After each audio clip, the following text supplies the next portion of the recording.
everyone, this is Anthony, Wall Street Trader. It is 2:28 p.m. on Sunday, May 30th, 2021, and we have a special today. It's the graph and its predictions for the end of the year. But before we get into that, just want to introduce everyone to my video producer, Anthony, who's also my son, so I get all this work for free. Say hi, Ant. Hello, everyone. Okay, fantastic. Okay, so great. Let's move right into it. This is not financial advice. It's educational only. The predictions you're about to see, like when we're done with our initial spiel here, is going to be completely predictive, and it is in no way, shape, or form going to happen definitively. It is in no way that past performance can ever predict future outcomes with certainty. So just please understand that these are only my predictions and my opinions on where this thing's going to go. So real quick, I think everyone just needs to, we're going to take one step back, understand why we have the graph. The graph came out as to solve a need. The need was what? It's querying blockchains. Why? Because in the past, everybody started using these things called centralized databases, right? We all, we know what those things are. To query it, you'd know exactly where to go, and you get your data, and you'd run off happily ever after. Well, that's not the way it works anymore.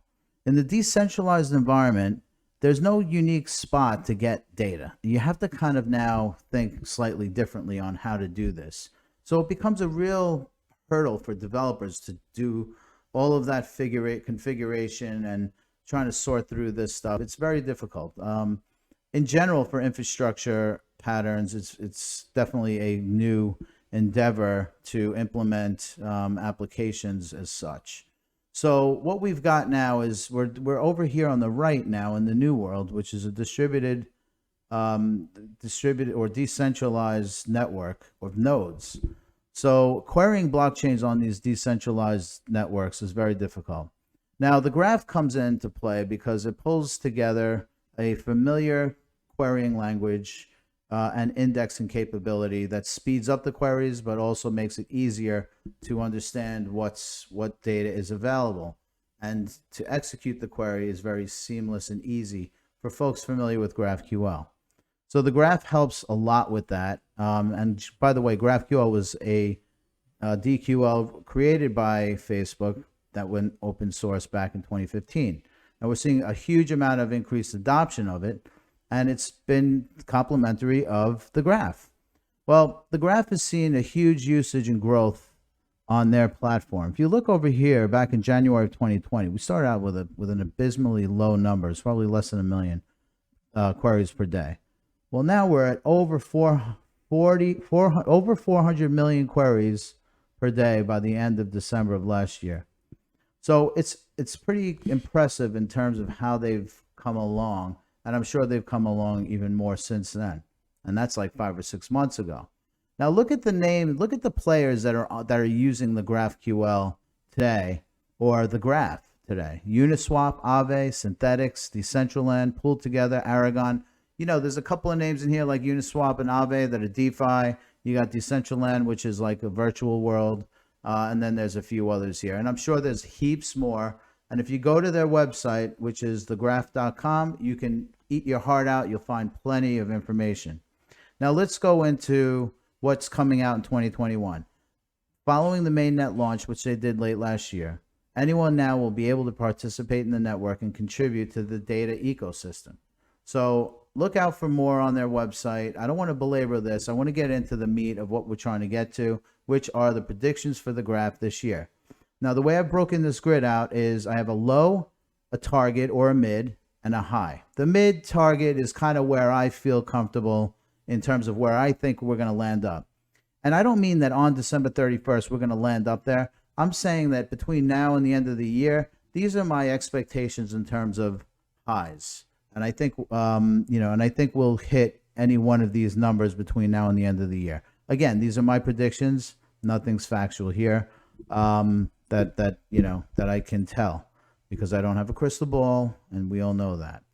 Let's move forward into the market. So before we get in there, the three things that I always look at are Bitcoin benchmark and the graph strength relative to Bitcoin. I multiply these together, and what do I get? I figure out what the graph price will be.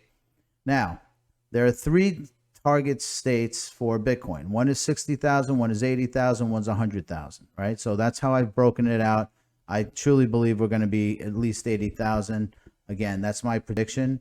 The graph strength relative to Bitcoin is 3,000, 3,500, and 4,500. We're going to go to the charts now to go take a look at these two underlying components, and then we'll go through the final output, which is the price of the graph. So moving on, let's go to these 3 points. So this is the graph relative strength to Bitcoin. So as I said in the earlier chart, it's 3,000, which is right here, 3,500, which is right around here, and 4,500, which is right around here. These are the 3 spots I felt were definitely areas where I think we could easily hit between now and the end of the year. 3,000 seems incredibly attainable. I'd even go so far as to say 3,500, because I think that's kind of where we have had some support and resistance in this area.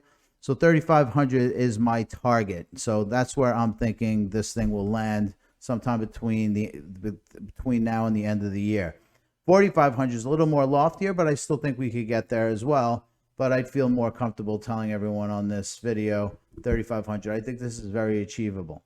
Now let's go over to Bitcoin, because I think Bitcoin is one of the ones that we're all kind of looking at. Now I have a low prediction of 60,000, mid prediction of 80, and you know, it looks even to you. This is a little bit more of a science here.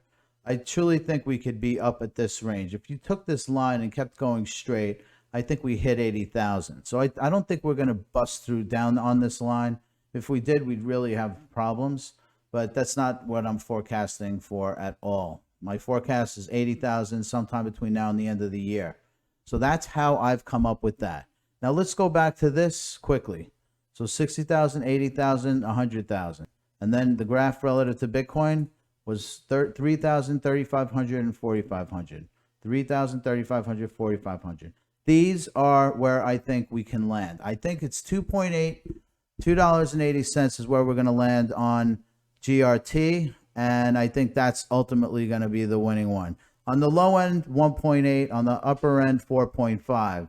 And if you look at the chart for the graph US dollar, you can easily see right here, this is where I think we can be. Actually, I think this is where we're going to wind up ultimately being 2.8.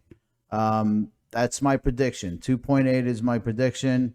And, you know, with a low 1.8. Where are we right now? 68 cents. If we even got to the low end, we're like a 3-bagger. So from 60 cents to 180, you know, you're pretty much 300% of, you know, return on this thing. So big deal, folks. Anyway, let's go into the markets real quick. If you look at the GRT US dollar pair, nothing's really changed here. Again, this is Bitcoin. Bitcoin's not looking too bad. We're respecting the line. We're back over 36,000, which is great. As I mentioned yesterday, I think we're going to start trekking up, and we are. And then finally, on the GRT US dollar pair, the GRT Bitcoin pair, where are we at, Ant? 1886. Perfect, 1886. Now let's look at this real quick. We look like we're starting to trek up. I'm hoping that we get a nice sharp correction back to 2,500. We got to keep our eye on this, but it certainly looks like we got a mini head and shoulders pattern and a bigger head and shoulders pattern. So let's see how this thing shapes up. Anyway, I'm kind of out of time, and we'll catch up tomorrow.